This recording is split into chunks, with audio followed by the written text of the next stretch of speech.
बुजुर्गों, नौजवान साथियों, सबको हाथ जोड़कर नमस्ते। जो प्रदीप भाई ने आपको बताया कि भाई हमारे गांव के अंदर बीमारियां भी बढ़ गई, समाज भी एक दूसरे से टूट गया, परिवारों के रिश्ते भी टूट गए, सामाजिक जीवन भी थोड़ा डिस्टर्ब हो गया, आपका राजनीतिक पतन भी हमारे समाज का बुरी तरह से बहुत बुरी हालत पे, एक तरह से ये समझिए कि जो राजनीतिक चिंतन करने वाले लोग हैं उनके भी केंद्र में समाज नहीं बचा। अब उनके केंद्र में केवल ये बचा कि उनको सत्ता से पैसा कैसे कमाना है और पैसे से वापस सत्ता कैसे हासिल करनी है। इसी दिशा में जब लंबे समय से चर्चा करते आए, रिसर्च करते आए तो पता चलता है। और एक छोटी सी बात है जो मैं आपसे भी अगर पूछूं, इसका इको कम कर दें, आपसे भी अगर मैं पूछूं तो मुझे एक बात बताइए कि कोई चीज अगर खराब अपने आप हुई है, परमात्मा की किसी कारण से, प्रकृति के किसी उसके प्रभाव से अगर कोई चीज खराब हुई है तो मुझे लगता है कि वो चीज अपने आप ठीक हो जाएगी। भाई जो चीज अपने आप खराब हुई है वह तो अपने आप ही ठीक हो जाएगी जी, क्यों जी बुजुर्गों? और जो चीज ठीक करी गई है या खराब करी गई है, मान लो किसी आदमी ने खराब करी या किसी संगठन ने खराब करी या किसी व्यवस्था ने खराब करी, तो खराब करी हुई चीज भी अपने आप ठीक हो जाएगी क्या?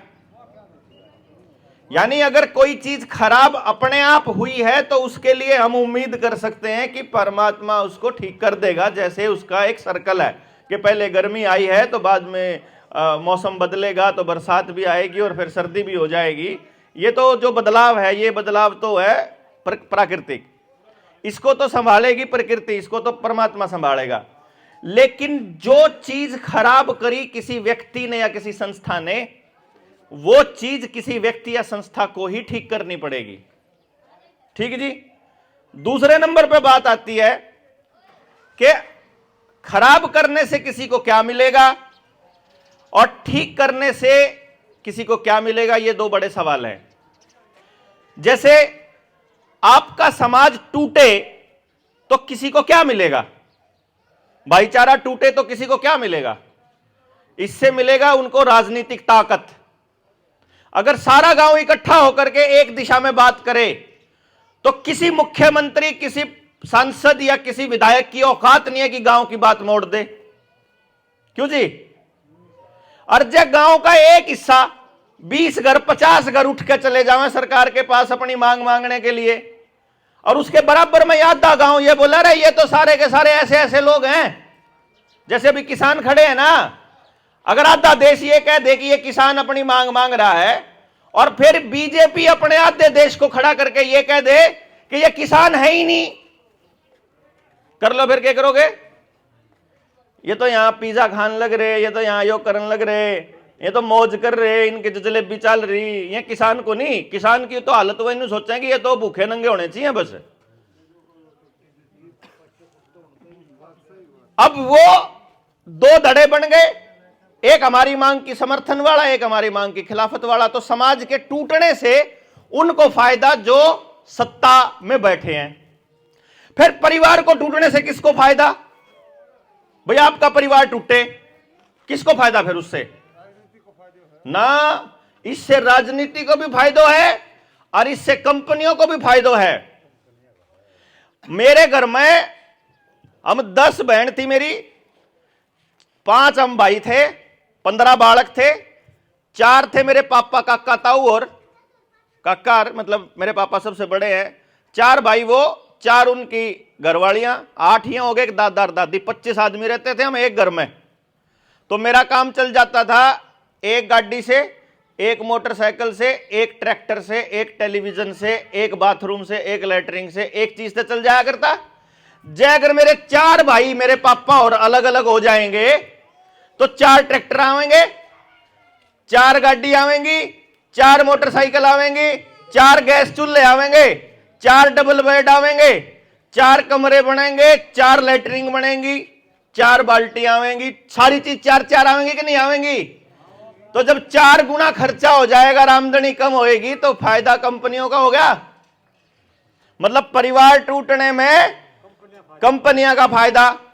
समाज अगर आपस में एक दूसरे के साथ खर्चा पूरा कर ले, लोग अपना खर्चा इस तरीके से चलाते हैं और अपना समाज ऐसे चलाएं कि किसान ने तो अन्न उगा दिया, किसान ने अन्न उगा दिया, उस अन्न का हिस्सा एक सुनार को मिल गया, एक लोहार को मिल गया, एक खाती को मिल गया, एक नाई को मिल गया, और ऐसे ऐसे करके गांव के जो काम करने वाले लोग हैं इनको मिल गया। तो गांव का पैसा, गांव का धन गांव के गांव में बट गया, तो गांव मजबूत होया। एक दूसरा रास्ता यो है, किसान अपना कमा के भी बाहर कंपनियों को दे, सुनार भी अपना बाहर देवे, लोहार भी अपना बाहर देवे, नाई भी अपना बाहर देवे, खाती भी अपना बाहर देवे, तो फिर गांव खोखला होएगा कि नहीं होएगा जी? समझ गए ना? मतलब उससे भी कंपनियों का फायदा और गांव का सत्यानाश।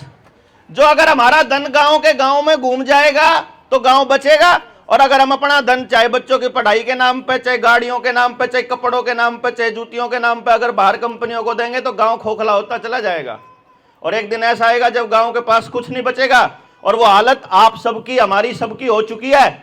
आज गांव के, अगर इस गांव में 700 घर हैं लगभग, अगर मैं 700 का ही आंकड़ा ले तो 690 घर ऐसे होंगे इस गांव के जिनकी जमीन आज बैंकों के अंदर गिरवी पड़ी हुई है, किसान क्रेडिट कार्ड के नाम पे। नहीं पड़ी हो तो बताओ जी। तो सबकी जमीन पड़ी गिरवी। उसके बाद बचा आपके गांव की जमीन। गांव की जमीन कौन सी बची? चौपाल की, अस्पताल की, स्कूल की, आपकी जोड़ की, मंदिर की, और जी आपके सचिवालय की, और जो बनी की, गांव में जो भी सामूहिक जमीन थी, जंगल की, शामलात की, गौचरान, जितनी भी जमीन बची थी, आपको पता हो वह गांव ने, वह सरकार ने अपने नाम कर ली। अब आपकी पर्सनल जमीन तो बैंकों में गिरवी पड़ी और सामूहिक जमीन सरकार के पास पड़ी। गांव पे क्या बचा जी?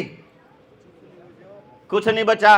गांव में जितने कुएं होया करते, एक बात मैं आपको बता दूं, ये आज नहीं, आज से 100 साल पहले जब कभी गुलाम होया करते थे, किसी देश में को गुलाम कर लिया अंग्रेजों ने, उस टाइम पे यह तय किया जाता था कि भारत देश कभी गुलाम नहीं होगा। उन्होंने यह प्लान किया था कि ये लोगों को छोड़ना पड़ेगा हमको, इस देश को। बोले क्यों छोड़ना पड़ेगा? कि इस देश का जो सामाजिक तंत्र है ये ऐसा है कि ये लोग आपस में एक दूसरे से जुड़े हुए रहते हैं। ये एक दूसरे का मतलब निकाल करके ऐसा इन्होंने गुत्थी बना रखी है कि मेरे काम आप आओ, आपके काम मैं आऊं, तो ये लोग एक दूसरे से जुड़े रहते हैं, अपराध भी नहीं करते। 1860 में आईपीसी आया था, जो ये कोर्ट बनी ना, कानून जिसको कहते हैं आप, ये 1860 में आया। पुलिस आई 1861 में। ये कब आई थी? जब क्रांतिकारियों को दबाना था। अंग्रेजों ने ना, क्रांति करने वाले लोग थे, उनके लठ मारने थे। आज भी पुलिस ये काम करती है कि नहीं करती? आज भी पुलिस अपनी मांग उठाने वाले लोगों को मारने का ही काम करती है। आप अपना मुकदमा लेकर चले जाओ, थाने वाले बोलेंगे स्टाफ नहीं है हमारे पास, थारे मुकदमे संभालने के लिए टाइम नहीं है हमारे पास, साहब तो बिजी हैं, आज नेताजी आए हुए हैं, आज मंत्री जी आए हुए हैं, आज पीएम आया, आज सीएम आया, यो करे ना जी। आपके काम करने के लिए पुलिस के पास समय नहीं है। पुलिस काम करती है कि गांव में जो चोर है उसकी सुरक्षा होनी चाहिए, गांव में जो नशे का कारोबारी है उसका पूरा ख्याल रखती है सरकार। क्यों जी? जो दारू बेचे, जो नशा बेचे, उसका पूरा ख्याल रखती है। आम इंसान जितने हैं, किसान जमींदार अपनी मांग मांगने चले गए, उसकी ख्यास नहीं है उनको। और वो दलाली करते हैं, जो लोग नशा का कारोबार करते हैं गांव के अंदर, वो पूरे गांव की खबर देते हैं उनको। अब ये प्लान बनाया इन्होंने कि इस समाज को अगर तोड़ना है, इसके 3-4 रास्ते हैं। पहले नंबर पे जो इनकी सबसे बड़ी मजबूती है, इनके गांव का संगठन। ये लोग पंचायत की भाषा समझते हैं। इनके गांव में सुबह कोई गलती कर दे, दिन में पंचायत बैठेगी, न्याय होगा। गलत को गलत कहने वाले लोग हैं और सही को सही कहने वाले लोग हैं। सबसे पहले ये कल्चर बदलो। आपके इलाके में आपने एक आदमी चुना था जो पंचायती था, सांगवान खाप का प्रधान होया करता, आपने वो वहां भेज दिया, भेजते ही चोर हो गया कि नहीं होगा? जब तक वो पंचायती आदमी था तब तक वो सही था। जैसे ही वहां बचाया, जब उसको गाड़ी मिल गई, बंगला मिल गया, सब कुछ मिल गया, मिलते ही अब वो पंचायत का, समाज का आदमी नहीं बचा, अब वो सरकार का आदमी हो गया। समझ गए ना बात को? ऐसे करके इन्होंने क्या किया कि जो गांव के आदमी थे, जो पंचायती लोग थे, जो न्याय की बात करते थे, उनको सत्ता के रास्ते पे ले जाना स्टार्ट कर दिया। बोलने वाले लोग, सच की बात बोलने वाले लोग गांव में बचे नहीं। समझदार लोगों को तो वहां बिठा के चोरी करने के लिए बिठा दिया, और फिर यहां पर कोई बचा नहीं। दूसरा रास्ता क्या था कि पंचायत के ऊपर से अगर गांव का भरोसा उठ जाए, अब पंचायत में मामला चला जाए, मान लो मेरे घर में चोरी हो गई, हमारी कोई बाण बेटी को किसी ने छेड़ दिया, या हमारे खेत में कोई गलत काम हो गया, या गांव गली का कोई अतिक्रमण कर रहा, कुछ भी हो गया गांव में गलत काम, पंचायत बैठेगी, निर्णय करेगी, शाम तक मामले का निपटारा, किसी का 1 रुपया नहीं लगा। क्यों जी? और जब हमारे भाइयों का झगड़ा हो जावे और हम चले जावा पुलिस में, थाने में भी दोनों तरफ के लोग देंगे, फिर वकील को भी दोनों तरफ के लोग देंगे, और फिर जजों के साथ सेटिंग करनी होगी तो वहां भी दोनों तरफ के लोग देंगे।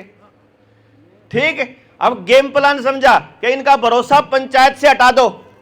दूसरे नंबर पे इनको अगर काबू करना है तो दूसरा तरीका यह है कि जो इनकी मजबूती है, मजबूती क्या है कि गांव के पास अपनी जमीन है, इनको किसी की जरूरत नहीं, एक एक घर में 10-10 डंगर पाल रखे इनने, दूध पीवें, घी खावें, मौज करें, गर्मिया में अपना अलग टाइप का इनका सामान बनता रहे, सर्दियों में अलग टाइप का बनता रहे, घियाड़ा जैसा मौसम हो उसके हिसाब का खाना खावें, अपना राशन है, अपना अन्न है, अपने खेत में जो जी कर इनका उगा ले हैं, पानी अपने गांव का, अपने कुछ ही अंदा नहीं बाहर से। तो एक काम करो, इनको भिखारी बना दो, इनको फ्री की चीज दे दो। कि अपने यहां एक कहावत हो कर दी कि फ्री का नहीं जहर भी छोड़ना चाहिए, किसी ने फैला दिया इन्हीं के लोगों ने, और हमारे लोगों ने फ्री की चीज लेनी शुरू कर दी। जो भी चीज आपको कभी भी फ्री में मिली, चाहे वो डीजल पे सब्सिडी हो, गैस सिलेंडर पे सब्सिडी हो, आपके खेत में पड़ने वाले पेस्टिसाइड पे, यूरिया पे, डीएपी पे, बीज पे, किसी भी चीज पे सरकार ने सब्सिडी दी जो बहुत सस्ती पड़ती थी, आज वो चीज के लिए लाइन में लगना पड़ता है। क्यों जी? समझ गए ना? अब आपके बच्चों को उन्होंने कहा कि पहले तो इनको लाइन में लगाओ, दूसरे नंबर पे पैदा होने से लेके बुढ़ा होने तक इनको लालच दो, लालच। जैसे दूध निकालने के लिए गाय के आगे, भैंस के आगे आप क्या करते हैं, उसके चारे में, उसका जो आगे राशन पड़ा है उसकी खोर में आप उसमें थोड़ा चून बू रख दें, और फिर वो उसका ध्यान हट जाए, वह लात मारना बंद कर दे। तो ये क्या करें, जैसे ही लात मारना शुरू करोगे किसान को बोलेंगे ले 2000 रुपए का चून, फिर लात मारने लगा, ले बुढ़ापा पेंशन का चून, ले 5 किलो राशन का चून, ले बच्चों को फ्री इंजेक्शन का चून, ले विधवा पेंशन का चून। क्यों जी? ऐसे करके वो हमारे आगे चून बुरकाती रहती है, और हम गाय की तरह शुद्ध होकर खड़े रहे, वो हमारा दूध निकालते रहते। सबका खून निचोड़ लिया, सबका, एक नहीं छोड़ा उन्होंने, है कि नहीं? कोई तबका बचा हुआ है? कोई जात बच रही हो, कोई तबका बच रहा हो, बच्चा बढ़ रहा हो, बूढ़ा बच रहा हो, जवान बच रहा हो, औरत बच रही हो, कुछ नहीं बच छोड़ा इन्होंने, पूरे परिवार के परिवार तोड़ दिए। इधर से खेत खराब कर दिए कि ये लोग देसी बीज ना उगा पाए, इधर से फ्री में टूटी चलाते हैं, सुबह टूटी चलनी शुरू होती है, चार ये देखो पानी में टूटी है, फ्री में चल रहा है, किसी का पानी चल रहा होगा, ये नाली चल रही है, ये सारा का सारा जाएगा, ये कहां जाएगा? जहां लैट्रिन के खड्डों का पानी भी बाहर है इसी नाली में, तो अब वहां अपना डंगरों को तो पानी कोई पिलाएगा नहीं। क्यों जी? जिस जोड़ में लैट्रिन का पानी जाओगा वहां कौन पिलाएगा? तो फिर जो मोटरसाइकिल एक मतलब फ्री में धुल सकती थी, मान लो आवास में रजबाया जा रहा है या जोड़ में जा रहा है, जोड़ में ट्रैक्टर ले गया अपना धो लाए, एक बूंद पानी की खराब नहीं होएगी। क्यों जी? लेकिन अगर समरसीबल लगा के धोगे, उसको पाइप लगा के धोगे, तो सारा नीचे का पानी खराब कर देंगे, और जब नीचे का पानी निकालेंगे, नीचे का पानी नीचे जाता जाएगा और आपके कुएं खत्म हो जाएंगे। अब कुएं खत्म हो गए, अब इनको रगड़ना है। 2 साल पहले आपको क्या बोला इन्होंने कि जी अगर जब 2 इंजेक्शन नहीं लगवाओगे तो राशन भी नहीं मिलेगा, जो चीज फ्री में दे रखे थे, राशन नहीं मिलेगा, पेंशन नहीं मिलेगी, तनख्वाह नहीं मिलेगी, हाजिरी नहीं लगाने देंगे, पेपर नहीं दे पाओगे, फार्म नहीं भर सकते, स्कूल में नहीं जा सकते, नौकरी पर नहीं जा सकते, दुकान नहीं खोल सकते, रेड़ी नहीं खोल सकते, मंडी से सामान नहीं ला सकते, हैं जी? नहीं कहते थे ना? ठीक। अच्छा, फिर इन्होंने कहा इनको रगड़ने का और रास्ता क्या है? तो ITR को लेकर के, पैन कार्ड को लेकर के सब जोड़ो इनका, और यहां तक कि इनकी वोट भी जोड़ दो उस आधार कार्ड के साथ। और अगली बार जब ये कहेंगे कि जो चौथा इंजेक्शन नहीं लगवाया तो आधार कार्ड बंद कर दो, फिर क्या करोगे? अगर सरकार एक हफ्ते के लिए पानी बंद कर दे गांव का, अपना पानी है क्या? अपना पानी नहीं है पीने का गांव के पास, आपके पास होगा, किसी और के पास नहीं है। हरियाणा के अंदर 99% गांवों के पास अपना पानी नहीं है। तो अगर सरकार के हाथ में आपकी गर्दन आ गई तो जब चाहे आपको अपनी मर्जी से नचाने का रास्ता आ गया। बैंक बैलेंस बंद करना हो, आपके खाते बंद, बोला था ना बैंक में नहीं घुस सकते अगर इंजेक्शन नहीं लगवाओगे। अभी तो घुसना बंद किया था, बैंक से अपना पैसा नहीं निकलवा पाओगे। और ये करने वाले हैं, ये मैं आपको पहले बता रहा हूं। हमारे बड़े बुजुर्ग कहा करते थे, ये सारे बुजुर्ग बैठे हैं, ये कहा करते थे किसी टाइम पर कि बच्चों, हमारे को बोला करते थे चमासा आने वाला है, जोड़ में से माटी लाकर छत पे घेर लो। कच्ची छत होया करती थी, अगर जो बारिश का इंतजाम करना है तो चमासा आने से पहले कर लियो, बाद में चमासा आए पीछे रोक नहीं पाओगे जब छत चपकने लगेगी। यो नाश होने से पहले बचा लोगे अपने गांव को तो रास्ता है, नहीं तो रास्ता नहीं है जनाब। और इसका एक ही रास्ता है, गांव को वापस अपने कल्चर पे आना पड़ेगा। ये आपके बच्चों को कह रहे हैं कि ये धोती कुर्ते वाले तो अनपढ़ हैं। अरे ये जब अनपढ़ थे ना, ये अनपढ़ों के अंदर इतनी अकल थी कि पूरे गांव की बहू बेटी को अपनी बेटी माना करते थे। ये इन अनपढ़ों में, अगर अनपढ़ आदमी पूरे गांव की बेटी को अपनी बेटी मानता है और अगर पढ़ा लिखा आदमी पड़ोस के अंदर शादी करता है तो भाई हम अनपढ़ बढ़िया हमारे तो, क्यों जी? अगर अपने गांव में ही शादी करने का कल्चर पढ़ाई लिखाई ये सिखाती है तो हमें नहीं चाहिए ऐसी पढ़ाई लिखाई। अगर अनपढ़ आदमी हर छोटे बड़े का लिहाज करता है, अगर हर किसी की इज्जत करता है अनपढ़ आदमी, और पढ़ा लिखा बच्चा अपने बाप को ही तू तू करके बोलता है, गाली देके बोलता है और उसकी इज्जत नहीं करता, भाई हमने ऐसी पढ़ाई नहीं चाहिए। जब अनपढ़ समाज होया करता, गांव के हर आदमी के पास काम होया करता, और आज पढ़ाई लिखाई के बाद गांव का हर बच्चा बेरोजगार घूम रहा है, धक्के खाता है, कोई टोल पे लगा हुआ है, कोई लड़कियों को लगाना शुरू कर दिया टोल पे इन्होंने तो, हरामखोरों ने। कोई पार्किंग में लगा, कोई मॉल में लगा, कोई दुकान पे लगा, कोई किसी की नौकरी कर रहा, कोई किसी की नौकरी कर रहा। भाई मैं तो ये कहता हूं बुजुर्गों, अगर अनपढ़ रह के मालिक वाली फीलिंग लेनी है, अब पढ़ा लिखा होकर नौकर बनाना है, ये तो आप देखो इससे बढ़िया मैं तो ये कहता हूं अनपढ़ बढ़िया भाई, क्यों जी? अगर धोती खिंडके वाला आदमी अपने कल्चर में खड़ा होकर के गांव में पुलिस के आगे खड़ा होकर नहीं कहता गांव में नहीं बढ़ जाएगा मेरी मर्जी के बिना, और जो पैंट बुरसट वालों के आगे से होकर के पुलिस वाले उनके बुजुर्गों को डंडा मारे, कोरोना के टाइम पे लॉकडाउन में ताश खेलते बुड्ढों का डंडे मारे कि नहीं मारे पुलिस ने? और इन पढ़े लिखे पैंट बुरसट वाले बाबा ये राजी हो रहे थे कि ठीक है कोरोना फैला रहा है, ऐसी बेशर्म औलादों का क्या करेंगे आपा? और ये इन्होंने ऐसे बच्चे हमारे स्कूलों में ऐसी पढ़ाई कि हमारी पूरी कल्चर को खराब कर दिया। ये गेम प्लान है। अगर आपको ये समझ में ना आए, कोई न्यू क्या था, मेरे को कहला किसी ने कि भाई साहब सरकार को क्या फायदा होगा गलत इंजेक्शन लगा के। मैंने कहा सरकार को क्या फायदा होगा परिवार तोड़ के? मैंने बता दिया ना क्या फायदा होगा। जिन कंपनियों को आपके परिवार टूटने से फायदा है, वही कंपनियां इन सरकारों को पैसा देती है इलेक्शन के टाइम पे। जो फार्मा कंपनियों के लिए आपको बीमार किया जाने लग रहा है, आपके बच्चों को पैदा होते ही इंजेक्शन लगा करके, उन्हीं कंपनियों से इन्होंने चंदा लेना होता है। तो आप बीमार पड़ोगे तभी तो डॉक्टर की 1 करोड़ रुपए जो उन्हें फीस देकर डॉक्टरी कर रखी पूरी होएगी।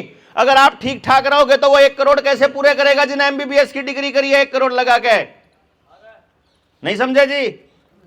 यानी कि आपको बीमार रखना, आपका समाज टूटना, आपका परिवार टूटना, आपके बच्चों को अश्लील वीडियो दिखाना, आपके बच्चों को मारकाट की वीडियो दिखाना, आपके बच्चों में दंगों के प्रति भावना भड़काना, राजनीतिक अवेयरनेस को कम करना, आपके स्कूलों में रट्टे मारने वाली पढ़ाई लेकर के आना, आपके पानी का नीचे जाना, आपके खेतों का बर्बाद होना, आपके गांव से डंगरों का निकलना, यह सब षड्यंत्र का हिस्सा है। यह समझने के लिए, समझाने के लिए, बताने के लिए आए हैं आपको। और अगर ये सारा का सारा काम लोगों ने मिल करके किया है, मेरे को कुछ लोग कहते हैं भाई सरकार तो चलो कोई बात नहीं, सामने मान लिया सरकार खराब है, विपक्ष तो कुछ ना कुछ सोचता होगा, विपक्ष क्यों नहीं बोलता?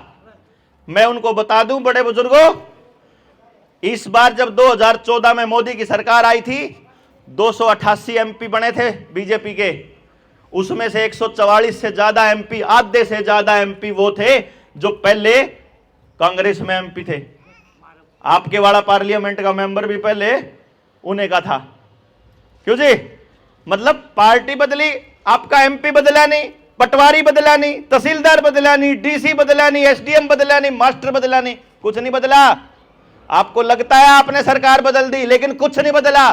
कोई एमपी थोड़ी आएगा आपके गांव में आपके बच्चों को इंजेक्शन लगाने के लिए। जो स्कूल में मास्टर जी है जो आपके बच्चों को कह रहा है कि इंजेक्शन नहीं लगवाओगे तो तुमको क्लास में नहीं घुसने देंगे, ये कोई सीएम मुख्यमंत्री थोड़ी करता है। ये तो गांव का आदमी कर रहा है ना। जो पेस्टिसाइड यूरिया बेचने के लिए लगा रखा, उसने कौन लगा रखा? हमारा ही भाई भतीजा तो लगा रखा जी। जो जहर बेचने का काम कर रहा है हम लोगों को, वो हमारा ही तो भाई भतीजा ना। उसको प्रॉफिट ज्यादा देंगे, वो ऐसे धंधे में ज्यादा फायदा देंगे जिसमें समाज का नाश होता होगा। जिसमें समाज का फायदा होता होगा उसमें प्रॉफिट नहीं होगा। समझे कि नहीं समझे? आज के टाइम पे अगर प्रॉफिट वाले धंधे हैं तो 3-4 धंधे हैं। मोबाइल से जुड़ा हुआ धंधा, मेडिकल से जुड़ा हुआ धंधा, इंटरनेट से जुड़ा हुआ धंधा, कंप्यूटर से जुड़ा हुआ, इलेक्ट्रॉनिक से जुड़ा हुआ, या बिल्डिंग मटेरियल से जुड़ा हुआ, या ये रोड बनने लग रहे इनसे जुड़ा हुआ। इसके अलावा कोई धंधा नहीं चलेगा। आप कपड़े बनाते हो वो नहीं चलेंगे, मल्टीनेशनल कंपनियों के खरीदने पड़ेंगे। ऐसा इंतजाम कर रखा है इन्होंने। तो अब आपके पास एक रास्ता है कि जी जिन लोगों ने हमारे लिए शहादत दी है वो इस दिन के लिए तो नहीं दी होगी। भगत सिंह जब मरा उसने क्या सोचा होगा? भाई मैं तो मर लिया, मैंने तो फांसी टूटना है, और आजादी अगर इतनी सस्ती चीज होती तो मरने की जरूरत क्या थी? कुछ लोग क्या सोचते हैं कि लड़ लेंगे देवेंद्र बल्हारा जनता सरकार मोर्चा, हमने फ्री में मिल जाए आजादी। आजादी फ्री में मिलने की चीज नहीं है जी। इसके लिए जान तक दी जा सकती है। ये हमारे पुराने शहीदों ने बताया। 7.5 लाख से ज्यादा लोगों ने अपनी जान की कुर्बानी दी, तब जाकर के हम लोग आजाद हुए थे। ये इतिहास हमको बताया जाता है।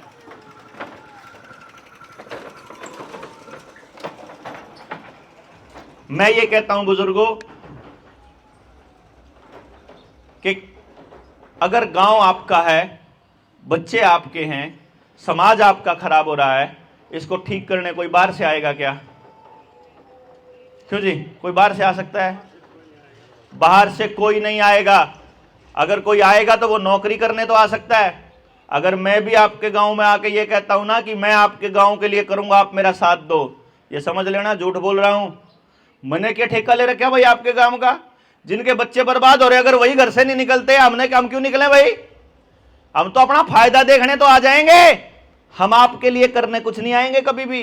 कोई एमपी, कोई एमएलए, कोई डीसी, कोई नहीं आएगा आपके लिए करने के लिए। ये आपको ही करना पड़ेगा, रास्ता कोई नहीं है आपके पास। और ये करने का रास्ता तब है, ये तब होगा जब ये जन आंदोलन बनेगा। जन आंदोलन मतलब लोगों में ये भावना आएगी कि मेरा गांव है, मैं बचाएंगे। हमने एक रास्ता निकाला है। एक ऐसी शिक्षा व्यवस्था खड़ी की जा सकती है कि आपके गांव के अंदर, आपके ही स्कूल के अंदर आपके बच्चे को ऐसी शिक्षा दी जाए कि हर हाथ को रोजगार दिया जा सके। तो जब अगर गांव के बच्चे को पढ़ने के लिए बाहर ना जाना पड़े और उसको गांव के गांव में रोजगार मिल जाए, तो उसको वो कभी भी अपना गांव छोड़ के नहीं जाएगा। मुझे ये मालूम है, अगर यहां का बच्चा गुड़गांव में नौकरी करता है और 1 लाख सैलरी लेता है, सारा तो कबाड़ खाता है, पूरा दिन धुएं में रहता है, पोल्यूशन में, सारा कल्चर खराब कर देता है और पूरे परिवार से टूटा रहता है। अगर ये को यहां 10,000 में भी नौकरी मिलती होगी, वो ज्यादा फायदे की सौदा है। क्यों जी? 1 रुपया खर्चा नहीं है, सारा का सारा बचत का है। इसके अलावा हमने कुछ रास्ते निकाले हैं। रास्ता ये है कि भाई जी गांव आपका है तो इसको आपके गांव के लोग ही ठीक करेंगे। तो वो गांव के लोग आगे आओ जो ठीक करना चाहते हैं। हम एक काम करेंगे, पूरे गांव को इकट्ठा करेंगे, स्कूल में इकट्ठा कर लो। इकट्ठा करके हम बात बताएंगे कि खराबी क्या क्या है। जो खराबी है उसको ठीक करने के लिए जो आगे आना चाहता है नौजवान साथी, वो हमारे को दे दो। बैठ के ट्रेनिंग देंगे, उनको सिखाएंगे कि शिक्षा व्यवस्था कैसे बदलेगी, हेल्थ कैसे सुधरेगी, ये कैसे सुधरेगा और फिर अपने अपने गांव को बचा लो। क्यों जी? इसके अलावा कोई रास्ता नहीं है। बाहर का आदमी नहीं करेगा, आप ही को करना पड़ेगा। ये आज कर लियो, 10 साल बाद कर लियो, 50 साल बाद कर लियो, जब कर लियो, जब समझ में आ जाए तब कर लियो, लेकिन रास्ता यही है। क्योंकि आपका गांव पहले ठीक इसलिए था क्योंकि गांव का हर आदमी गलत को गलत और सही को सही कहने की हिम्मत रखता था। उसका व्यक्तिगत स्वार्थ नहीं होता था। वो अगर उसका खुद का बेटा भी अगर किसी की बहू बेटी को छेड़ दे तो वो कहता था पंचायत को कि जो पंचायत निर्णय लेगी मंजूर है जी, हाथ जोड़ के। क्यों जी?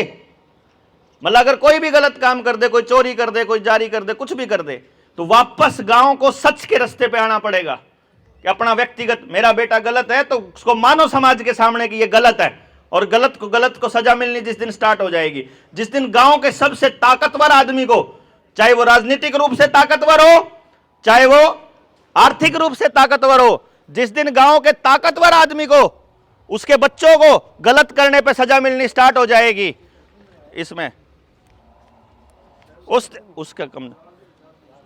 उस दिन समझ लेना कि हम ठीक रास्ते पर है। अभी तो बुरा हालत किसकी है? अभी सजा सिर्फ गरीब को मिलती है, अभी ताकतवर आदमी को सजा नहीं मिलती है। तो अपने को क्या करना है?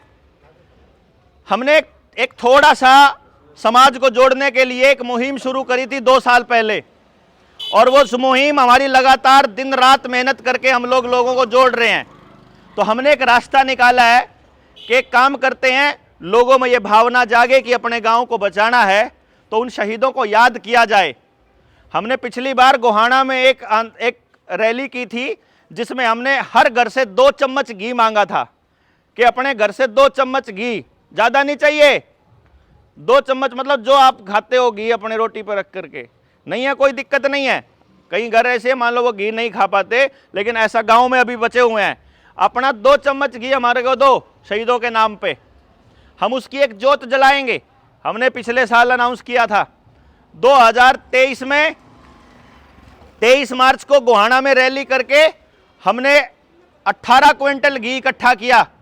वो घी हम हुसैनीवाड़ा लेकर गए पंजाब बॉर्डर पे, हम वो घी लेकर गए हुसैनीवाड़ा पंजाब बॉर्डर पे, जहां पे भगत सिंह सुखदेव राजगुरु की समाधि है, वहां जहां फांसी उनको दी गई थी, उस जगह पर नदी किनारे, उस जगह पे उनका एक पूरा का पूरा स्मारक है। वहां केरोसिन की, इसकी एलपीजी गैस की जोत जलती थी। हमने वहां, जनता सरकार मोर्चा ने वहां देसी घी की जोत जलाई और उसको ये संकल्प लिया कि ये जोत हम कभी बुझने नहीं देंगे, गांव को जोड़ेंगे इस बात के ऊपर कि वो मर गए, उनके नाम का 2 चम्मच घी दो। 1 चम्मच घी देना है कि उन्होंने अपनी शहादत दी, उनको सम्मान करते हुए, और 1 चम्मच होगा हम अपने गांव को बचाएंगे, ये संकल्प करने के लिए कि भाई वो चले गए, अपनी जिंदगी दे गए, उसके सम्मान में 1 चम्मच, और आगे हम अपने गांव को बचाएंगे इस सम्मान में 1 चम्मच। तो वो 2 चम्मच घी मांगने के लिए आप लोगों के साथ आए हैं।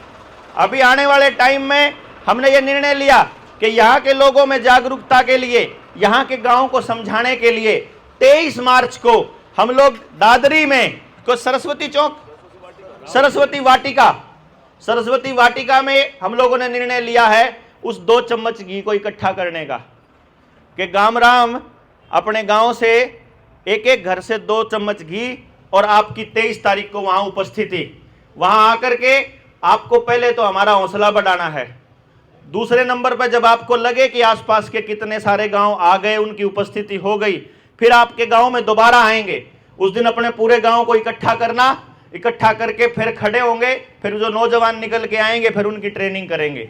इस तरह से एक एक गांव में जब ये ज्वाला आगे बढ़ेगी, जिस दिन गांव वालों को ये समझ में आ जाएगा कि गलत क्या है सही क्या है, ठीक करना उनको आता है, उनके पुरखे उनको समझा के गए हुए हैं, गांव में जो बुजुर्ग बैठे हैं उनसे सलाह लोगे, उनको पता है कि गलत क्या है सही क्या है, वो हमारे को बताने की जरूरत नहीं है, हम इतने बड़े ज्ञानी नहीं है, हमने तो उनसे सीखा है कि वो ठीक करा करते थे।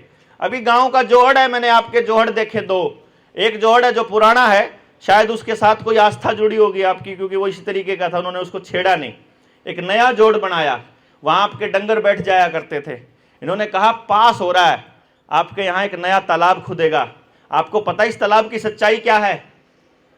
किसी को पता है क्या? मैं बताता हूं आपको क्या सच्चाई है।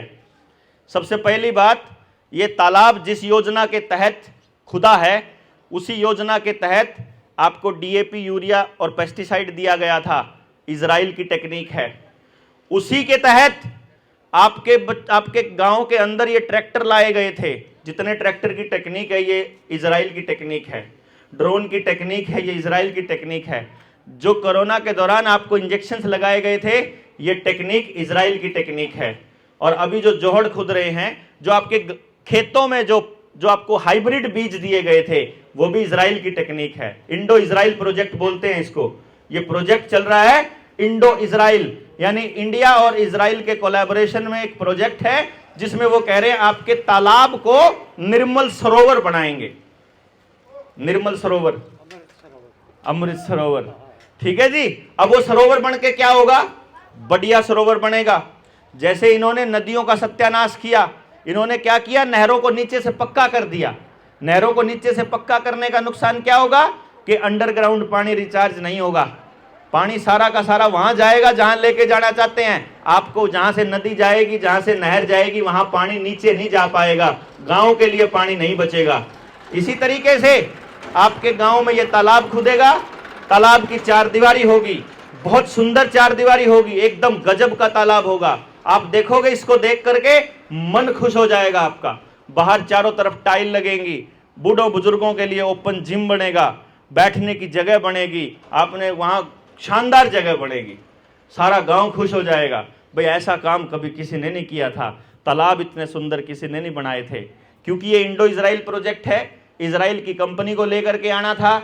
जितना इसमें पैसा इजराइल को देना है, उन कंपनियों को देना है, उतने का बजट पास करना था।